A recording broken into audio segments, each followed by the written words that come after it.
గా నేర్చుకోవాలా? అప్టాక్స్ తో మా ఉచిత లైవ్ వెబినార్లలో చేరండి. ఆల్గో ట్రేడింగ్ కేవలం ₹10 బ్రోకరేజీ అందుబాటులో ఉంది. ఇప్పుడే అకౌంట్ ఓపెన్ చేయండి.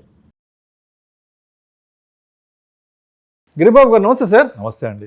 Yes, welcome to Suman TV and welcome to Vishnu talks. Thank you. So Giribabu గారు, ఇజ్రాయెల్ ఇరాన్ అమెరికా యుద్ధం స్టార్ట్ అయ్యి దగ్గర 100 రోజులు పూర్తవబోతోంది. ఫిబ్రవరి 28న స్టార్ట్ అయింది. సరే, ఏదో ఒక వారం 10 రోజుల్లో యుద్ధం ఆగిపోతుంది అనుకున్నారు. అలా ఆగలేదు.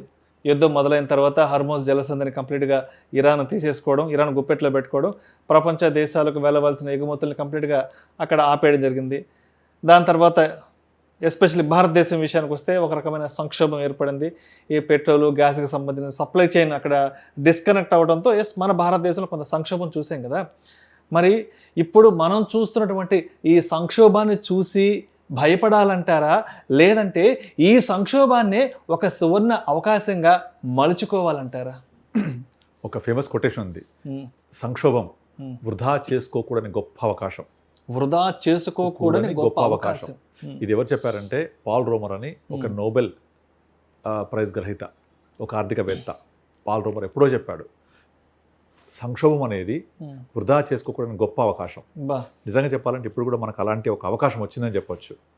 ఎలా అంటే నార్మల్గా మీరు గత 100 ఏళ్ళ వెనక్కి వెళ్తే మీకు సెకండ్ వరల్డ్ వార్ జరిగిన తర్వాత యూరోప్, ముఖ్యంగా బ్రిటిష్ దాదాపుగా కనుమరుగైపోయింది. అంటే వాళ్ళ యొక్క పతనం అక్కడి నుంచి స్టార్ట్ అయిపోయింది.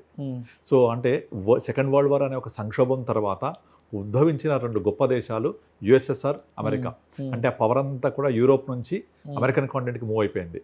రష్యా అంటే యుఎస్ఎస్ఆర్గా ఉండినప్పుడు ఆల్మోస్ట్ మనం 1970s 80s అంతా కోల్డ్ వార్, తర్వాత స్టార్ వార్స్, ఈ యుఎస్ఎస్ఆర్ అండ్ అమెరికా ఈ 2 ఏకఛత్రాధిపత్యం కొట్టుకోవడం చూసాం మనం.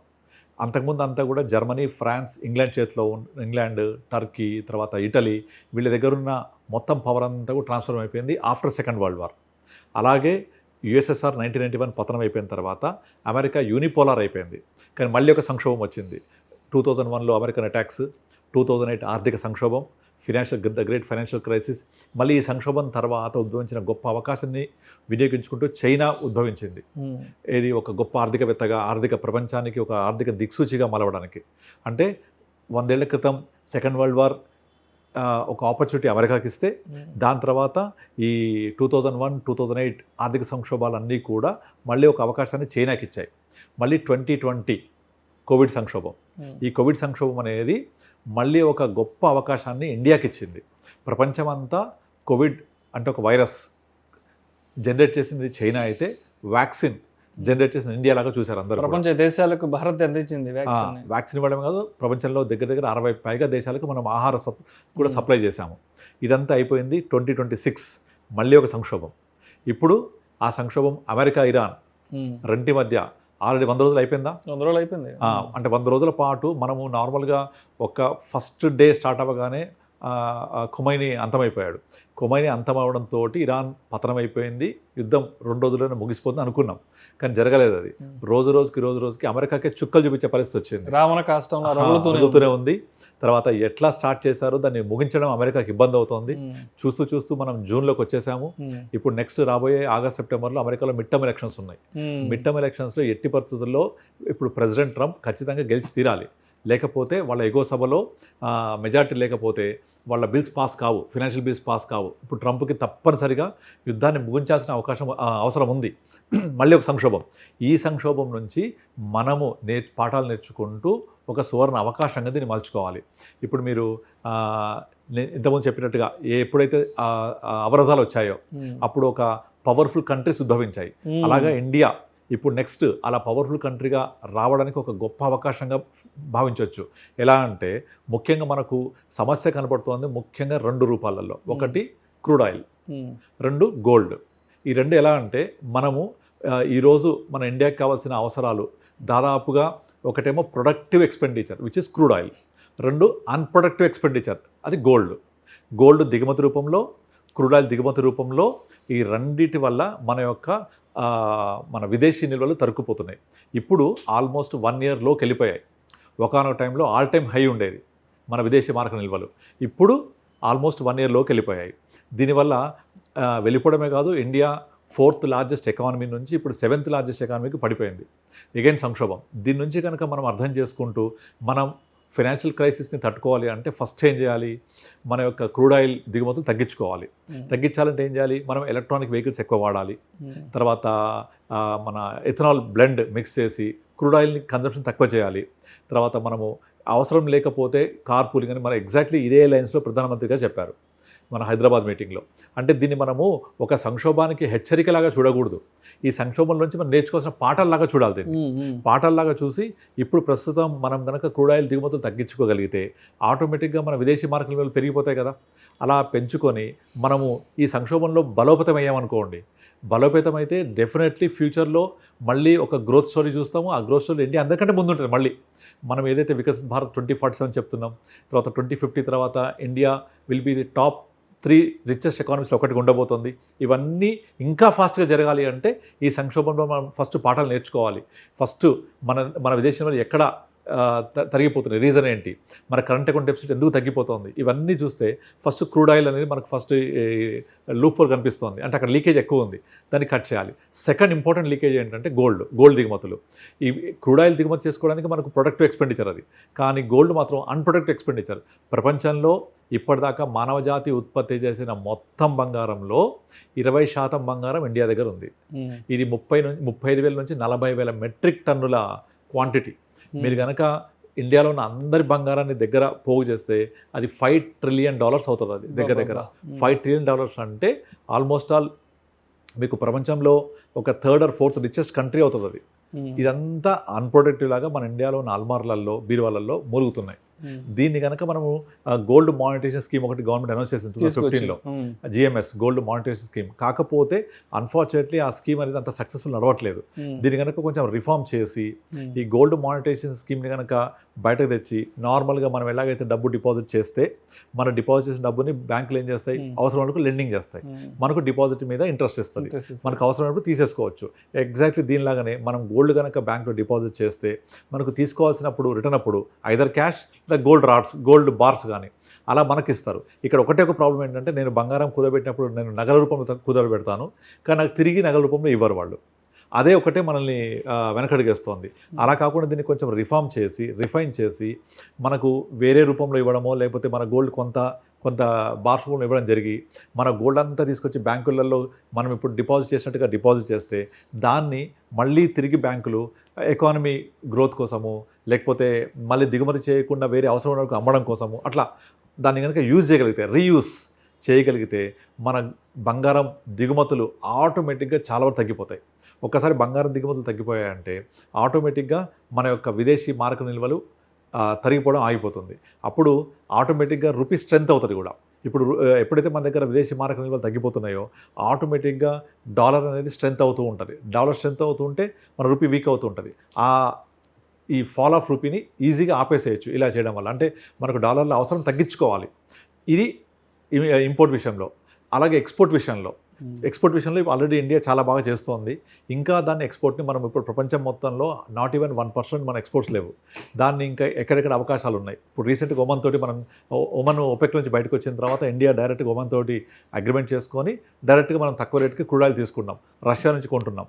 ఇలా మెజర్స్ తీసుకున్నప్పటికీ ఎక్స్పోర్ట్స్ కూడా పెంచాలి ఇంకా ఇతర మార్గాల్లో. దాంట్లో మెయిన్గా మన ఇండియా నుంచి వెళ్ళేది ఏవైతే ఉన్నాయో జెమ్స్ అండ్ జ్యువెల్స్ కానీ, ప్రీషియస్ మెటల్స్ కానీ, వీటిలో ఇంకా పెంచాలి మన యొక్క ప్రజెన్స్. ఎగ్జాక్ట్లీ మీరు కనుక 100 ఏళ్ల క్రితం వెళ్తే ఇండియా ఒకప్పుడు మన కరెంట్ అకౌంట్ అంతా కూడా పాజిటివ్లో ఉండేది, డెఫిసిట్లో ఉండేది కాదు. అయితే దానికి కారణం ఏంటంటే మన ఎగుమతులు ఎక్కువ ఉండేవి, దిగుమతులు తక్కువ ఉండేవి. ఈ ఎగుమతులన్నీ కూడా ఎక్కువ రోమ్ జరిగేటివి. ఎప్పుడు 100 ఏళ్ల క్రితం జరిగినప్పుడు రోమ్ నుంచి వాళ్ళు ఏంటంటే వాళ్ళు ఎక్కువ విలాసవంతమైన వస్తువులు ఇండియా నుంచి తీసుకెళ్లేవాళ్ళు. ఇండియా ఏం చేసేది, అక్కడ నుంచి వాళ్ళ రోమ్ కరెన్సీ తెచ్చుకొని మన దగ్గరికి ఇండియా కంటిన్యూస్గా కరెంట్ అకౌంట్ డెఫిసిట్ కాకుండా సర్ప్లస్లో ఉంటూ వచ్చింది చాలా కాలం, 100 years బ్యాక్. మళ్ళీ అలాంటి సిచ్యువేషన్ రావాలి అంటే, మనం సర్ప్లస్లోకి వెళ్ళాలి అంటే దిగుమతులు తగ్గాలి, ఎగుమతులు పెరగాలి. ఆ దిగుమతులు ఎక్కడెక్కడైతే మనం చేసుకుంటామో వాటిని ప్రొడక్టివ్లోకి మళ్ళీ ఇచ్చాలి. అన్ప్రొడక్టివ్ దిగుమతులన్నీ ఆపగలగాలి. అందులో మేజర్గా కనిపించేది గోల్డ్. అందుకని ప్రధానమంత్రి గారు 1-2 సార్లు గోల్డ్ కొనడం తగ్గించండి అని మరీ చెప్తున్నాడు. అంటే దీని వెనక ఆర్థిక వ్యవస్థ యొక్క బలోపేతం జరగడానికి చాలా అవకాశం ఉంది. ఆ ఆర్థిక వ్యవస్థ బలోపేతమైతూ మన యొక్క విదేశీ నిల్వలన్నీ పెంచుకోవడానికి స్కోప్ దొరుకుతుంది. సో ఇప్పుడు ఎప్పటి నుంచో పెట్టుబడులు పెడదామని ఆలోచిస్తూ మార్కెట్లో ఒక మంచి ఆపర్చునిటీ కోసం ఎదురు చూస్తున్న వాళ్ళకి ఇప్పుడు ఉన్నటువంటి మరి దీన్ని సంక్షోభం అనుకోవాలా లేదంటే సువర్ణ అవకాశం అనుకోవాలా అని భావించే వాళ్ళకి అంటే ఇప్పుడున్న మార్కెట్లోకి ఎంట్రీ తీసుకుందాం అనుకున్న వాళ్ళకి మీరేం చెప్తారు? యాక్చువల్గా మీరు కనుక లాస్ట్ 25 years హిస్టరీ తీసుకుంటే ఈవెన్ 2004 UPA 1 వచ్చినప్పుడు మార్కెట్ లోవర్ సర్క్యూట్ పడిపోయింది. లోవర్ సర్క్యూట్ ఆల్మోస్ట్ దగ్గర ఒక 20% మార్కెట్ ఫాలో అయింది 2004లో. 2008లో ఆల్మోస్ట్ 67% మార్కెట్ ఫాలో అయింది. 2013 మనము రూపీ క్రైసిస్ చూసాము. 2018 LTC ఇంట్రొడక్షన్, 2020 కోవిడ్ క్రైసిస్. మీరు ఎన్ని క్రైసిస్ చూసినా అవన్నీ పడినప్పుడు, మార్కెట్ పడినప్పుడు ఒక 1 year 6 months 1.5 year పడింది కదా. అలా పడ్డప్పుడు ఎవరైతే ఇన్వెస్ట్ చేశారో సబ్సిక్వెంట్ 2 to 3 years మీరు ట్రెమండస్ రిటర్న్స్ చూస్తారు. ఎగ్జాక్ట్లీ ఇప్పటి వరకు గత 20 సంవత్సరాల్లో ఎప్పుడైతే 2 సంవత్సరాల పాటు మార్కెట్ పెరగకుండా కిందికి వెళ్ళి కన్సాలిడేట్ అవుతుందో సబ్సిక్వెంట్ 1 year, సబ్సిక్వెంట్ 2 yearsలో మార్కెట్ దానికి డబల్ బౌన్స్ బ్యాక్ అయింది. ఇప్పుడు ఎప్పుడైనా సరే మార్కెట్ ఎప్పుడూ గుర్తుంచుకోండి, రాబోయే ఫ్యూచర్ ఎర్నింగ్స్ని డిస్కౌంట్ చేస్తూ ఉంటాయి. ఫ్యూచర్ ఎర్నింగ్స్ని అంటే ఏదైనా బ్యాడ్ న్యూస్ జరగబోతుందంటే ముందే మార్కెట్ కరెక్ట్ అవుతుంది, ఏదైనా గుడ్ న్యూస్ జరగబోతుందంటే ముందే మార్కెట్ అప్ అయిపోతుంది.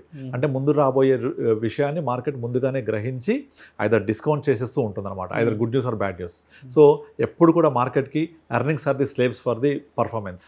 అంటే ఎర్నింగ్స్ కనుక బాగుంటే 2026-27 ఫైనాన్షియల్ ఇయర్, 27-28 ఫైనాన్షియల్ ఇయర్ మన కన్సెన్సస్ చూడండి, అన్ని ఎర్నింగ్స్ కూడా ఎక్సలెంట్గా కనిపిస్తున్నాయి.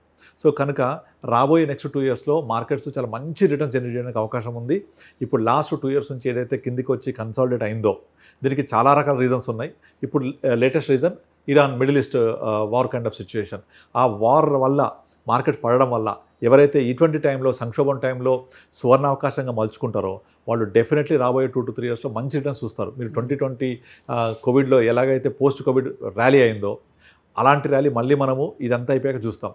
అలాగే మీరు 2008 ఫైనాన్షియల్ క్రైసిస్, 2009 వరకల్లా మార్కెట్ ఎక్కడ 20,000 నుంచి 7,000 పడిపోయిందో మళ్ళీ అది 7,000 నుంచి పరిగెత్తుకుంటూ మళ్ళీ 20,000 క్రాస్ అయిపోయింది. సో ఎప్పుడు కూడా కంపెనీ ఎర్నింగ్స్ ఎలా ఉన్నాయి, కంపెనీ బిజినెస్ ఎలా ఉంది, ఇవన్నీ కూడా ఎకానమీకి రిలేట్ చేసి మనం ఓవరాల్గా మ్యాక్రో లెవెల్లో చూడాలి. ఆ మ్యాక్రో లెవెల్ చూస్తే ఇండియాకి ఎటువంటి ప్రాబ్లం లేదు. ఓన్లీ ఇవన్నీ కూడా గ్లోబల్ ఇష్యూస్ వల్లే జరుగుతున్న ఇష్యూస్. దీంట్లో ఒక సువర్ణ అవకాశంగా తీసుకొని మనము దీన్ని రాబోయే గ్రోత్ స్టోరీలో పార్టిసిపేట్ చేయాలి అంటే ఇలాంటి టైంలో ఇన్వెస్ట్ చేయాలి. ఇప్పుడు కనుక బ్యాడ్ టైంలో ఇన్వెస్ట్ చేయకపోతే మీరు గుడ్ టైంలో returns Rao. Bad time is a good time for investment. ఇప్పుడు కొంటేనే యూనిట్స్ ఎక్కువ వస్తాయి, ఇప్పుడు కొంటేనే మీకు వాల్యుయేషన్స్ పెరుగుతాయి. అందుకని మ్యూచువల్ ఫండ్స్ ఎప్పుడు కూడా not for 1 year or 2 year, it's a solution. Mutual fund is a solution for your needs and goals. ఆ సొల్యూషన్కి ఇది ఒక మంచి అవకాశం ఇన్వెస్ట్ చేసుకోవడానికి. సో మొత్తానికి ఇప్పుడున్న సంక్షోభాన్ని చూసి దూరంగా భయపడి పారిపోకుండా ఈ సంక్షోభం నుంచి కూడా మంచి పెట్టుబడులు చేసి అండ్ మంచి రిటర్న్స్ని, అంటే చెప్పాలంటే ఈ సంక్షోభంలో నుంచి కూడా మనం డబ్బుని సంపాదించుకోవడానికి, డబ్బుని రాబట్టుకోవడానికి ఇది సరైన సమయం అని చెప్తారు. ఎలా అంటే ఎప్పుడైనా సరే మార్కెట్ డౌన్ అయినప్పుడు కొంటేనే కదా పెరిగినప్పుడు డబ్బులు వచ్చేది. ఆ బేసిక్ రూల్ మర్చిపోతూ ఉంటారు. మార్కెట్ పెరిగినప్పుడు కొంటే ఇంకా పెరుగుతుంది అని ఆశతో కొంటాం. అంటే మనకి ఎప్పుడు రీసెన్సీ బయాస్ చూస్తాం. అంటే ఏదైతే మన కళ్ళ ముందు పెరిగింది, లాస్ట్ ఇయర్ మీరు చూసారా గోల్డ్ సిల్వర్ ఇలా పెరిగింది, ప్రతి ఒక్కరు ఎట్ట పరిగెత్తుకుంటూ వెళ్ళారు. లాస్ట్ December January ఆ టైంలో, November December Januaryలో విపరీతంగా అసలు పిచ్చి పట్టినట్టు వేలం వెర్రిగా గోల్డ్ కొనడం, తాకట్టు పెట్టడం, మళ్ళీ డబ్బులు తేవడం, మళ్ళీ గోల్డ్ కొనడం, తాకట్టు పెట్టడం చేశాం. ఏమైంది 2 నెలల్లో? మళ్ళంతా కూల్ డౌన్ అయిందా? సో అట్లాగే పెరిగినప్పుడు కాదు, పడ్డప్పుడు కొంటేనే డబ్బులు వస్తుంది, పడ్డప్పుడు కొనకపోతే రావు. రైట్. సో మొత్తానికి ఇలాంటి సంక్షోభం ఎప్పుడు రాకూడదనుకున్నాం, కానీ వస్తే దాన్ని వదిలిపెట్టకుండా యూటిలైజ్ చేసుకోవాలి. సంక్షోభం అనేది ఒక సువర్ణ అవకాశం. ఆ సంక్షోభంలో పెట్టినప్పుడు, ఇప్పుడు నేను 25 years నుంచి ఉన్నాను మార్కెట్లో, ఎప్పుడెప్పుడు మార్కెట్ పడ్డా కూడా అప్పుడు ఇన్వెస్ట్ చేస్తూ ఉండడం వల్లనే పోర్ట్ఫోలియోస్ పెరుగుతూ ఉన్నాయి. అలా పడ్డప్పుడు కొనకపోతే పెరిగినప్పుడు డబ్బులు రావు. Right. Thank you sir, thank you so much Giribabu garu. Thank you అండి.